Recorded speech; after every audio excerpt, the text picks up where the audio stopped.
Thessalonians chapter 5. It's definitely past my bedtime right now, so yeah, I'll probably be falling asleep with you. So just bear with me. I'll be really quick. We'll see if we can get out of here. Go get some sleep. So 1 Thessalonians chapter 5, we're going to look down at verse number 11. It says, "Wherefore comfort yourselves together, and edify one another, even as also you do. And we beseech you, brethren, to know them which labor among you, and are over you in the Lord, and admonish you, and to esteem them very highly in love for their work's sake, and be at peace among yourselves. Now we exhort you, brethren, warn them that are unruly, comfort the feeble-minded, support the weak, be patient toward all men."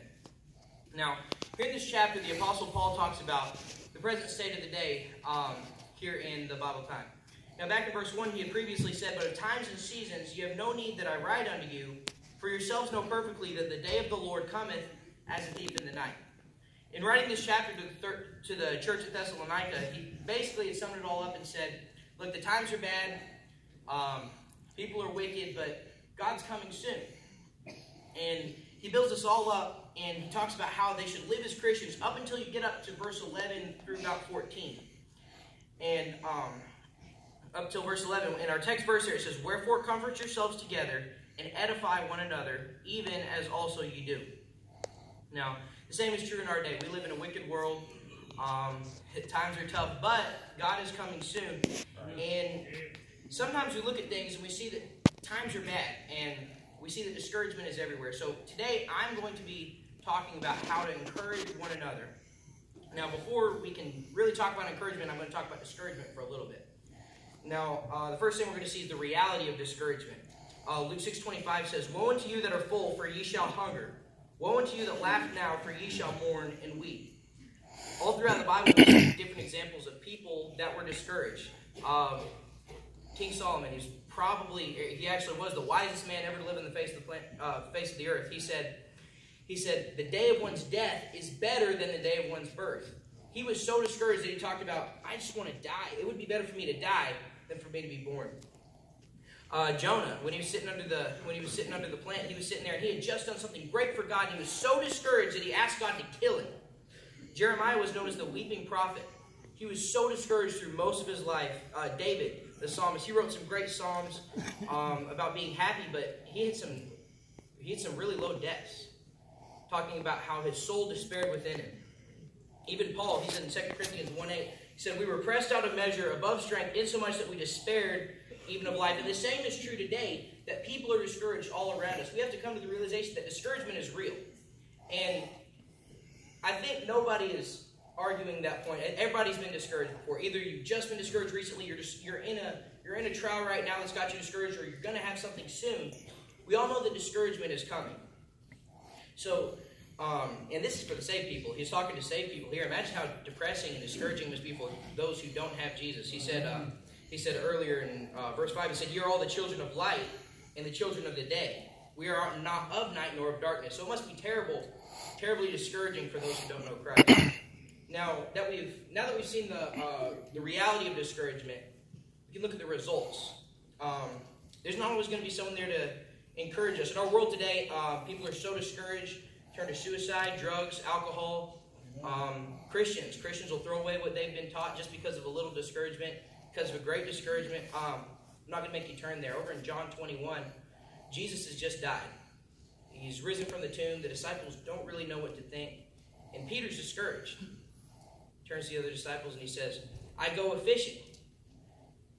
And there was no one there to encourage him. There was no one to say, "Wow, Peter, you've come to the reality that you're discouraged," but no one was there to encourage him. There was actually 7 other disciples there, and no one encouraged Peter. So the results are terrible. Peter was one of the best Christians. It was him to whom Jesus said, "Feed my sheep." He trusted him above all the other disciples because Peter had that influence. And the time that we feel that we're farthest away is the time that we need to get closest to God. The time that we don't feel like praying is the time that we need to approach the throne of God more boldly than we have before. Because the time that we're farthest from God, the time that we're most discouraged, is the time that we can get the most help from God. So now that we've seen the reality, now that we've seen the results, we're going to move on to the response. Philippians 4:2 says, "Look not every man on his own things, but every man also on the thing of others." Others should be our priority. As Christians, we can see that discouragement is all around us. We can see it in other Christians. We can see it in the world. And we know that it's there. We see the results. We see that Christians are dropping out of church. We see Christians are dropping their standards. We see Christians are just discouraged all around us. We see the world committing suicide, doing drugs, doing alcohol. And others should be our priority. If those disciples had turned to Peter and they would have said, no, Peter, don't go fishing. This is the time to serve God. Jesus has died for our sins. But they didn't. No one was there to encourage him. And the results were terrible. Same word for Peter. Peter had such an influence on those disciples. If he would have said, I go a preaching, or I go a soul winning, they would have gone with him.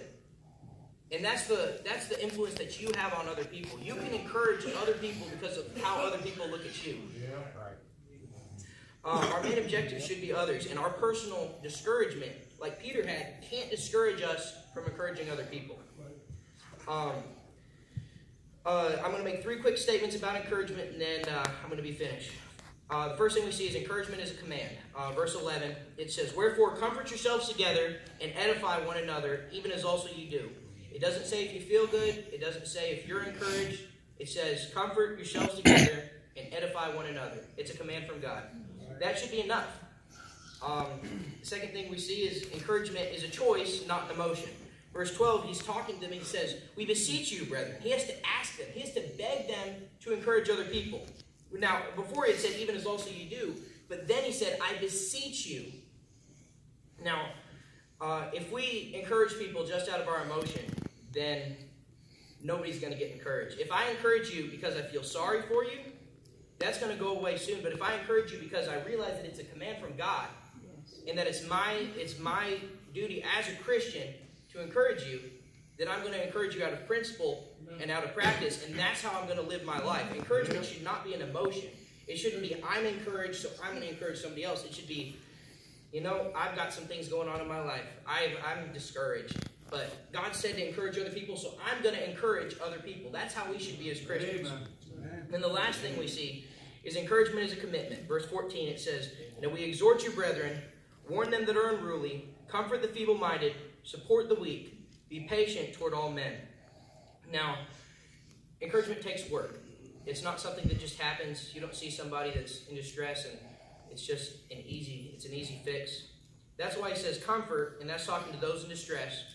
He says edify, and that's to instruct, and that's talking to those in darkness. So as Christians, we're supposed to comfort those who are struggling. We're supposed to edify those who may not know as much as we can. We're supposed to encourage them to learn more. So in conclusion, we see that discouragement is widespread. We all know it. We've seen people discouraged. Maybe we're discouraged right now. And when we see the reality of discouragement, we realize the results in that. Discouragement has some pretty sad results, has some pretty bad results. But discouragement can be defeated. And it's not just something that we should have to rely on our own as Christians. We should be able to encourage ourselves. But that's not the way it always is. And that's why God has put this in the Bible, so that we can comfort yourselves together and edify one another. Nothing we are going through, nothing we face should ever hinder us from encouraging other people. So let's go into the new year fulfilling the biblical command that we need to encourage one another.